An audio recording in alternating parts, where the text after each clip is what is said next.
Hey everyone, it's Shelby Hartman, DoubleBlind's co-founder and editor-in-chief, and today we're going to talk about Changa.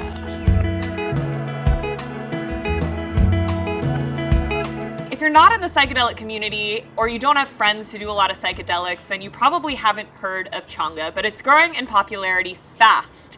And it's a really fascinating medicine. The first thing that's a bit confusing about Changa is that there's disagreement about what it actually is. Generally speaking, it refers to a blend of smokable herbs spiked with DMT, but there's many different types of herbs that are used to make Changa. It was popularized in the early 2000s by an Australian man named Julian Palmer. To make Changa, Palmer spiked dried caapi vine or ayahuasca vine with isolated DMT and rolled it into a smokable joint. It's important to note that while Palmer coined the name Changa, he definitely wasn't the first person to mix DMT with smokable herbs. People have been doing this for a long time. He said, quote, "Without ayahuasca in the Changa, the ayahuasca will not truly activate the other herbs. The duration will not be the same, and the same smoothness will not be there." So basically what he's saying is that if Changa isn't made with caapi vine, with the ayahuasca vine, then it's not really Changa. But as mentioned before, there's disagreement about this. So other common Changa herbs include Mimosa hostilis, which is used oftentimes to make NN-DMT, what we think of as traditional DMT, and Peganum harmala, or Syrian rue. But Changa, as mentioned, sold illicitly, can include mixes of just about anything. I mean, there's just many, many different ways that people make Changa.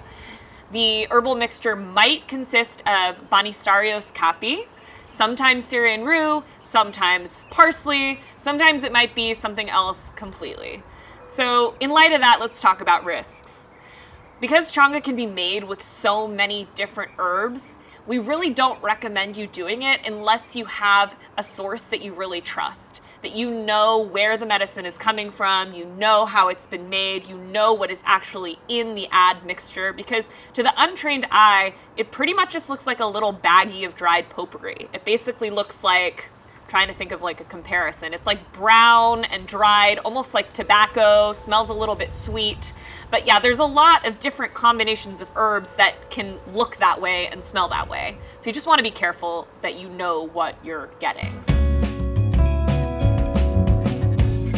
So what does smoking Changa do? Well, the psychoactive ingredient is DMT. So, you can experience things that people experience on more traditional DMT as well as on ayahuasca. You can have a near-death experience. You can experience ego dissolution. You can see entities. All kinds of things can happen when you smoke Changa.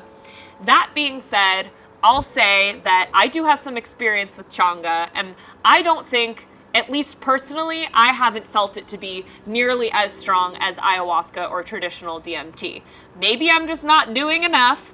That's a possibility. But my experience and the experience of other people I know who have done this say it can be visual, and sometimes, you'll see colors and patterns and things.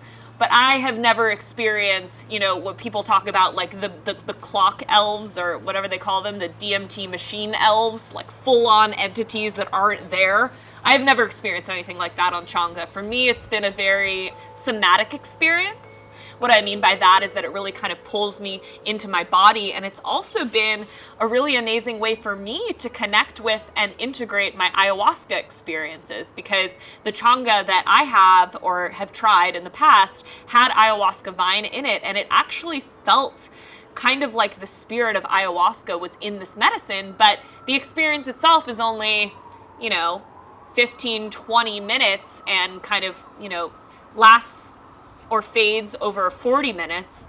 So it's an experience that, you can have potentially with just a trip sitter at your house on an evening when you don't have the time or the container to, trip for 4 to 6 to 12 hours. So how is Changa made? Making Changa requires some basic knowledge of herbalism. Two biochemical elements make Changa effective: DMT and an enzyme called an MAOI, or monoamine oxidase inhibitor. Changa is made using herbs that work synergistically with DMT in its smoked form. DMT is quickly broken down in the human body by MAO enzymes. This enzyme is usually responsible for breaking down neurotransmitters like serotonin and dopamine. An MAOI, or MAO inhibitor, can be a synthetic or naturally occurring chemical compound that blocks the activity of the MAO enzyme. So it prevents the rapid breakdown of DMT and allows more DMT to interact with your system. So to make Changa, herbalists carefully choose plants that naturally contain DMT and botanical MAO inhibitors. The ayahuasca vine naturally contains MAO inhibitors, as does Syrian rue. So once the herbalist selects their base plants, it's time to infuse them with extracted DMT. Good herbalists will use naturally sourced DMT that has been extracted from plants such as chacruna, which is what ayahuasca is made with, using a solvent. Then herbalists infuse this isolated DMT among new herbs by mixing the hallucinogen and the dried herbs in alcohol. The alcohol is left to evaporate, leaving behind only dried herbs laced with DMT. Ta-da! And there you have it. That's how you make Changa. Good luck. So what's the difference between Changa versus DMT versus ayahuasca? Changa may contain the ayahuasca vine, but the Changa experience, as mentioned, is really different from drinking ayahuasca. The most significant difference between the two is how they're consumed. So you smoke Changa and you drink ayahuasca. When you smoke Changa, the whole experience, as mentioned before, is like 10 to 15 minutes with about a 40-minute afterglow. Whereas with ayahuasca, the experience lasts between 2 and 6 hours. And of course, you don't want to do ayahuasca on your own. You want to do it in a ceremonial container, whether that's with an indigenous community like the Shipibo or a facilitator who you really trust. It's not something you want to just do on your own. So in some ways, people say Changa is like a hike, whereas ayahuasca is like a pilgrimage. But both of these forms are very different from freebasing DMT, which lasts 10 to 20 minutes. The human body processes each of these three consumption methods differently.